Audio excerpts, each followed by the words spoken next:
kwa bado nakupenda Shem.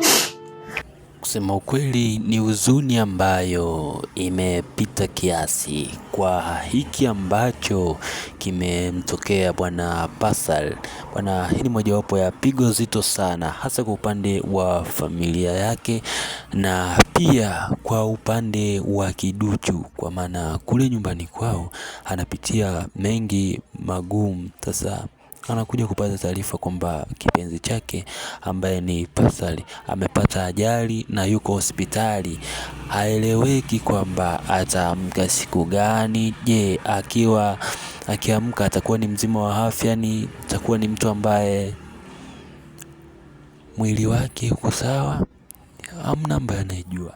Lakini kikubwa na pointi ya msingi, hakikisha unabonyeza neno subscribe hapo chini ya video. Kama ni mara yako ya kwanza unajiunga nasi, ili mtu wa kwanza uwe familia kubwa ya Simulizi Plus. Sasa tunaona kwamba bwana Kiduchu anaanza sasa, anapitia wakati mgumu baada ya Pascal kupata ajali.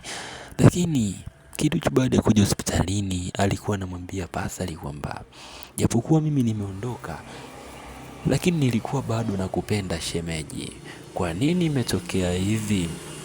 Bwana, hii ni mojawapo ya maumivu ambayo yamekwenda kumgusa Kiduchu kwa kiasi kikubwa sana, kwa hicho ambacho kimemkuta bwana Pascal.